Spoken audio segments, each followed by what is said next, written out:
up, y'all? It's your girl, Drea Kay, back with another episode of Let's Tell a Story. I have a legend in the building. If y'all didn't know, Mr. Adrian Bagher. What's up? Where my applause We need somebody to be clapping right now. Like, where the claps at? I'm telling you. How are you doing? I'm doing pretty good, sweetheart. How about yourself? I'm pretty good. For people who may not be familiar with you, what do you do?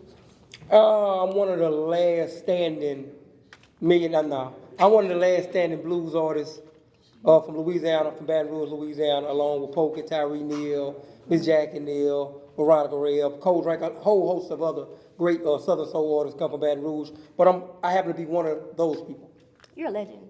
I'm a legend? Mm-hmm. Oh, man. Like Will Smith? Yes. Oh, yeah. No, you bigger than him. I'm bigger than Will? Yeah. Because I will, I will slap something now.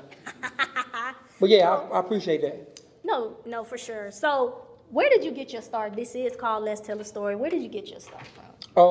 The first beginning, man, came a long time ago. My mom was the evangelist. She passed last year. And I sung in church. And that's how I first got my first start. So you got your soul, a little rhythm and blues right there in church, right? Yeah, right there in church. So when you came out of church, where did you venture out in? I ventured out into the rap world with CeeLo from CeeLo Records, concentration camp. Shout out. That's why I got my first start as of music, like really into organized music with CeeLo. Yeah. How did you enjoy that experience? I enjoyed it a whole lot, you know what I'm saying? And it was a great learning experience. I was taught a lot there. Lo taught me a lot. Shout out to CeeLo. And I just took it from there and started my own thing. And it happened. So when you started your own thing, like, did you keep in mind everything that you did learn from that experience and you just kind of took it and went with your own? No, of course, I took everything that I learned and I applied it to the way of rhythm and blues. That's when I ran into B. Flipper, Polka, and Tyree Neal. And we formed a group called the Louisiana Blues Brothers with me, Polka, and Tyree Neal. And we did the song that everybody loves to this day, Side Piece, and all them cab on the outside. And we put that on the album called Love on the Bayou. And it was just been up from there, What is it about blues music that just make people just go crazy? Oh. Blues is something that's from the soul. And anything that's grown inside of you and it flourishes out, it's gonna be something good, man. Southern soul has never hurt anyone. Southern soul is just a happy music, and everybody loves Southern soul, man. Yeah. So, in your creative process, when you're making a blues song, what's going through your mind? Life experiences. Yeah. Experience everything that you go through in life. I take everything that I ever went through in life as a learning experience. And some people learn from their learning experiences. Some people fail at their learning experiences. But either way it goes, you got a story to tell. And when you tell that story, somebody has to live that before, so you're going to touch somebody. So, you've had a lot of success in your career. What was the moment where you realized, like, this is something that I'm going to be doing for the rest of my life? This is something that I can really expand and explode in? I have a song, man. It's crazy. I went out to Houston, Texas in 2011. And, my every intention was to go out there and make a rap song. But when I was there, I had a producer by the name of A.D. Future with me, my homeboy from New Orleans, and he came on out there with me, and he was like, man, you know what, sing on this beat right here. He was making a beat on the way to Houston. And the song, after we finished the song while we were in Houston, on the way back, he was playing it, and, I was like, you know what, this song could be the song that changes my life forever. I posted it to YouTube. 3 weeks later, it was at 1 million views. So, Dang. Around the Corner was the first song that made me open my eyes to see that I really can do this for a lifetime. And it's been working ever since. So what did you do with all of that success? People starting to get to know you, people starting to see, everything that you got going on. Like, how did that impact your life? As you can see from the T-shirt and the shorts on your interview, I'm just me. I've always been me. I'm going to continue to be me. And I think what success has brought to me was a vision of knowing that everybody can do the same thing that I'm doing. So there's no big eyes or little U's in my world. I love everybody the same. I'm never going to change. When you see me, you can hug me, you can talk to me, and I do the same thing to you. And it goes back to me saying there's no big eyes and little U's. I love everybody, and success is just what it is. Success. That don't make me bigger than him, littler than her. It just made me aware that I can be anything that I want to be in life. Yeah. What's it like being on stage in front of those crowds, being able to perform your songs in front of all of those people? What's that like? That's a feeling that I dreamed about my whole life, I can honestly say that. Because from a little kid, I always wanted to be somebody that stood in front of a lot of people and told my story and got applaud for it.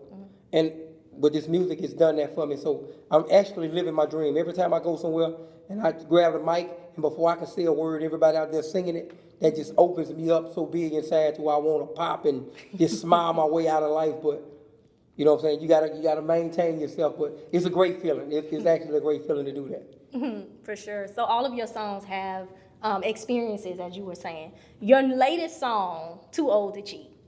Oh yes. Where that come from? Oh, just at a time in my life where I need to tell every man out there that's cheating, you need to tell everybody you're too old to do it. Because when you're too old to do it, they believe you. I'm just too old to cheat. And men don't cheat, by the way. They don't? Men don't cheat. We socialize. Oh, yeah? That's the story you've been telling these people That's on right. these songs? That's right.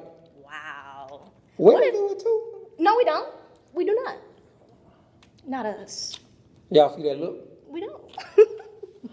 Yeah, but the Too Old to Cheat song came from me sitting at a bar listening to an older man talk to a younger female. And he was telling her, like, you know, baby, I can't get up and dance with you like one of these young men can, but I give it a shot. You know, I got 2 bad knees. I ain't gonna be out there too long, but I give it a shot for you. You know what I'm saying? So that the scheme of that song came from me just sitting down at a bar one night and listening to an old timer talking to a young female and letting her know that she was a very gorgeous young lady, and he would do whatever it takes to go on a venture with her. So that's where your creative inspiration comes from, just being out and about and experiencing things hands-on with people. Of course. I feel I've always was told that if you didn't see it or do it, you can't tell a story about it. So, It wouldn't be authentic. nah, it wouldn't be authentic at all. So what's your favorite song that you made? Like, if you can just sit down and run through all of your songs, which one impacted you the most? All of them. I would say all of them impacted me the most, but the one that has the most impact from the fan base, I have to say is If You Want to Leave Me. When the little boy come on saying, Daddy, everybody, everywhere I go around the world, they tell me, they be like, man, I will whoop that little boy's butt. But I have to sit him down and I have to tell him, he love his daddy just like he love his mama. And if mama wasn't doing nothing for him to tell, he wouldn't have nothing to say. Yeah. You know? So what do you have going on right now? What are you up to these days? Oh man, I have a new, well, it's not actually new, but I re-released the album about a week ago, October 21st, called Untouchable, Adrian Bagher Untouchable. I gave it away for the pandemic because I knew people were going through a lot. So I just set it up for to be distributed through Spotify so everybody can listen to it during the pandemic. But everybody came back to me saying they wanted to purchase it. So I re-released it and it's been doing very, very well right now. Okay, so you're featured in a movie, Unfair Exchange. How was that experience for you? Oh man, that was one of the greatest experiences of my life, to be behind the camera and see how the professional actors and actresses do it. And I blended right on in with them. I got a big role in the movie. I have about 250 speaking words in the movie. I played an attorney in the movie. I'm not going to give up too much of the movie. But Jeremy Meeks is in the movie. Demarius Harvey is in the movie. Shelby Lee is in the movie. Man, a whole bunch of top-notch, heavy hitter black actors and actors are on the movie. And I had a chance to get myself in there with a big role of being a lawyer. That's all I'm going to tell y'all from that. But the movie is so dope. The trailer is out now. If I can, I send the trailer to you all, let you all run the trailer. But that was another one of my goals I accomplished, to be in a big budget movie. When will it be released? It's coming in December. Supposed to be in December. December, January, I got the trailer to it, but just be on the lookout. Unfair Exchange. And I got a lot of shows coming up. One of the biggest shows for me is that I'm able to come back to Baton Rouge, Louisiana, the home where I'm from, January 7th. Yes. To the Raising Cane Center. Hey. Y'all listen to me. To the Raising Cane Center. Adrian Bagher will be live on the biggest stage in the state of Louisiana. Right. January 7th, right here in my hometown. A place where I had struggled growing up. I can show everybody what God's done for me. And every plan that God has, He don't make no mistakes, you hear me? Come on now. So y'all come on out to that River Center on January 7th and check your boy out. We got Tucker, we got King George, we got Pokey, we got Roy Anthony, Nelly Tiger Travis. Man, we got a whole bunch of people gonna be on that show. But to me, this is the biggest show of my career because I'm finally in a place where I used to go when I was a little boy to go watch the wrestling. When I used to go look at the big concerts, dream about being on stage doing the thing. I'm actually able to come back now and be on that stage. So this is a very big milestone for me. So y'all come out and celebrate that thing with me, man. It's going down January 7th. Do you have any other expectations for the show? Man, just a whole bunch of fun and a whole bunch of people that saw me when I was a little boy walking these streets of Baton Rouge and said, if he don't get his stuff together, he's not going to ever be on that stage. But you know, God, when God has a plan for you, your plan is your plan. Hey! And my plan is coming together very well. And if I never sang again after January 7th, I probably wouldn't be happy, but it'll be all right with me. So where can everybody follow you? Where can they keep up with you and everything? Oh, y'all, you can catch me on Instagram, Real Adrian Bagher on Instagram, Adrian Bagher on Facebook. Or just pull up on me. Google me, pull up on me. And I got you, I promise. Make sure y'all check out all of his music on YouTube, all of his videos and everything like that, especially his new song, Too Old to Cheat. Too old to cheat. Come You better on go now. check it out. Too old to cheat.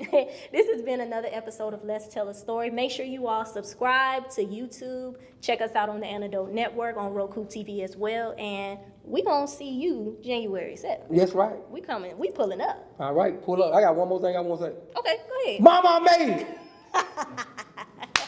That's a wrap.